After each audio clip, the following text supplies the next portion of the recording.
cuando deja la ambición de ser ambición y se convierte en avaricia.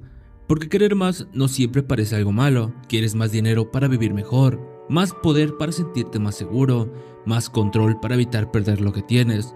El problema aparece cuando consigues todo eso y aún así sientes que no es suficiente. Y creo que JoJo Senki es una historia perfecta para hablar de eso, pero para entender por qué, primero tenemos que hablar de su protagonista. Antes de convertirse en Tanya, nuestro protagonista era un hombre completamente diferente. Era inteligente, eficiente y había conseguido una posición bastante importante dentro de una empresa. Para él, la vida era bastante sencilla.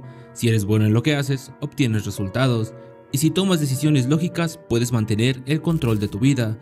Hasta que un día, mientras esperaba un tren, uno de sus subordinados apareció detrás de él y sin que siquiera pudiera reaccionar, lo empujó a las vías.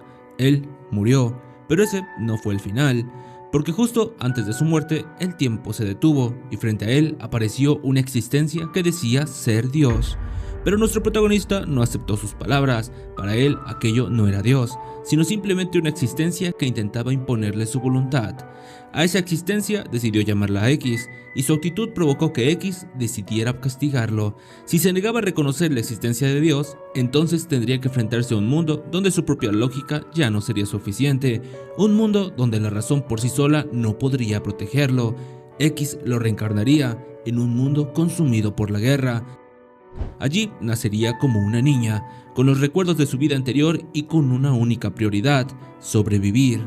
Tanya descubre rápidamente que este mundo está dominado por la guerra y entiende que si quiere tener una vida tranquila algún día, necesita conseguir una posición que la mantenga lejos del peligro.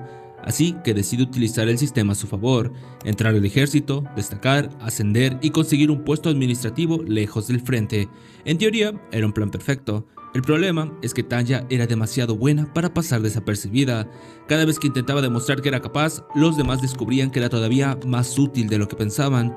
Y así, la persona que solo quería alejarse de la guerra terminó convirtiéndose en una de las armas más importantes.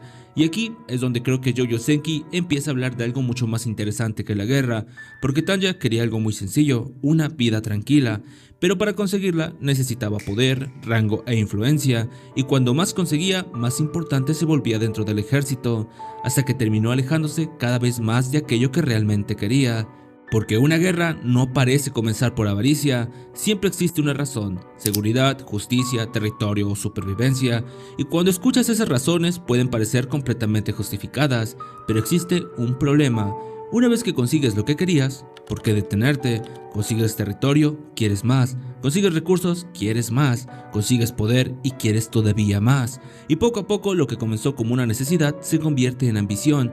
Y la ambición, cuando nunca encuentra un límite, termina convirtiéndose en avaricia. Y aquí es donde Tanya resulta tan interesante, porque ella no entra a la guerra porque quiera conquistar el mundo. De hecho, quiere exactamente lo contrario. Quiere una vida cómoda, un trabajo tranquilo, seguridad y sobre todo, no morir.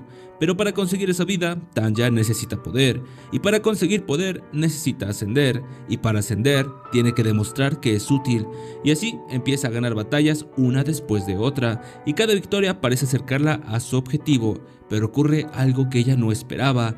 Mientras más demuestra su capacidad, más importante se vuelve para el ejército, y mientras más importante se vuelve, más difícil es escapar. Y tampoco creo que sea correcto mirar a Tanya y pensar que simplemente es una víctima, porque Tanya también tiene algo que la hace formar parte de este sistema. Ella quiere sobrevivir y está dispuesta a hacer prácticamente cualquier cosa para conseguirlo. No lucha porque crea en una causa, no lucha por patriotismo, no lucha porque quiera convertirse en una heroína, lucha porque quiere tener una vida mejor.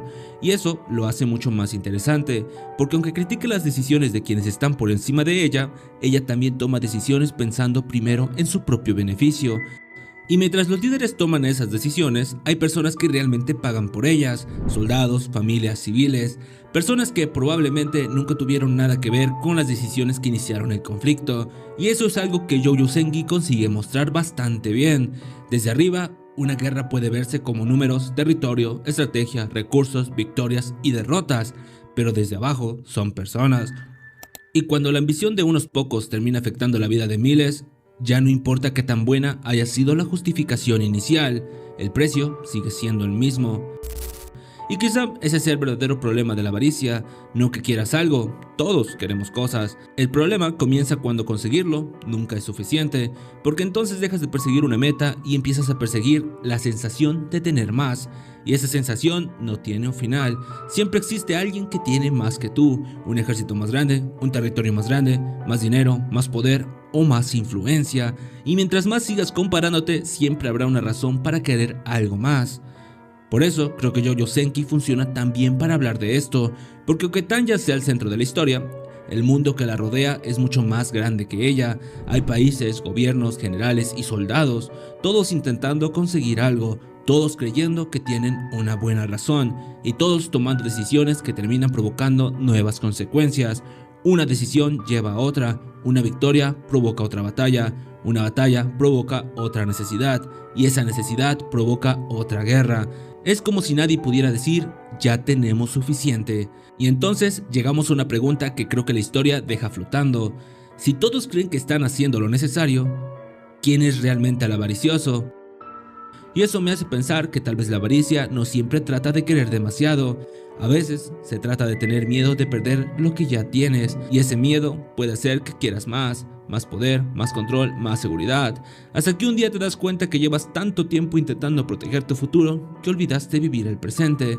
Y quizá eso sea lo más peligroso de la avaricia, no que nunca te permita tener suficiente, sino que puede hacerte olvidar por qué empezaste a querer más.